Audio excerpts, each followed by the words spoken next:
రొయ్యలు ములక్కాయ టమాటా కర్రీకి కావాల్సిన పదార్థాలు ఇవ్వండి. ఇవి చిన్న ముక్కలుగా కట్ చేసి ఉంచుకోవాలి. వీటన్నిటిని శుభ్రంగా వాష్ చేసి పెట్టుకోవాలి.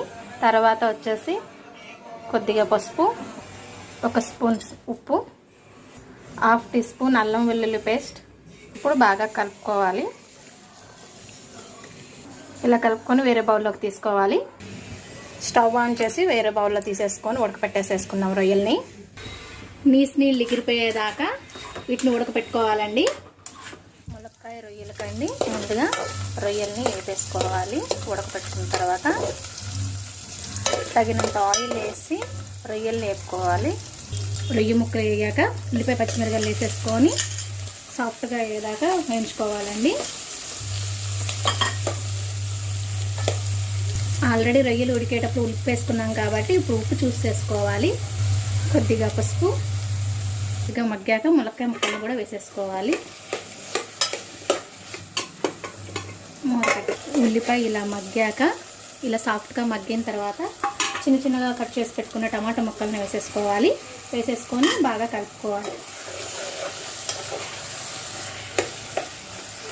కలుపుకొని మగ్గిచ్చేసేసుకుందాం. టమాటా ముక్కలు మగ్గిపోయాయండి. ఇప్పుడు కారం వేసేసుకోవాలి. ఇలా మగ్గిన తర్వాత చూసుకోండి.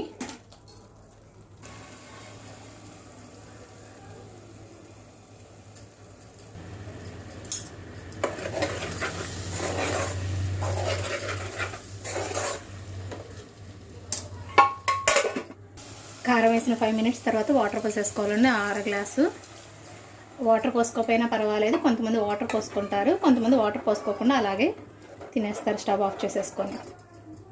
ఇప్పుడు మూత పెట్టేసుకొని 10 నిమిషాలు ఉడికించుకుందాం.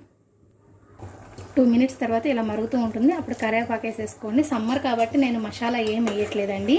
సమ్మర్లో మసాలా లేకుండా ఇలా చేసుకుంటే ఘాటుగా లేకుండా స్పైసీ లేకుండా బాగుంటుంది.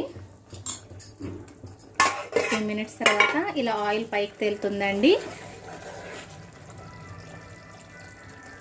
ఇలా ఆయిల్ పైకి తేలేటప్పుడు మనకు కావాల్సిన లిక్విడ్ రూపంలో వచ్చింది కదండి. ఇలా గుజ్జుగా ఉన్నప్పుడే స్టవ్ ఆఫ్ చేసేసుకోవాలి.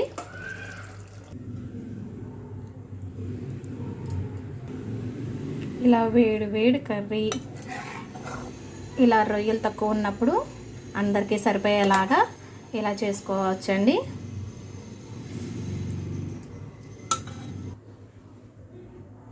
ఈ వీడియో కనుక మీకు నచ్చినట్లయితే లైక్ చేయండి, షేర్ చేయండి, సబ్స్క్రైబ్ చేయడం మటుకు మర్చిపోకండి.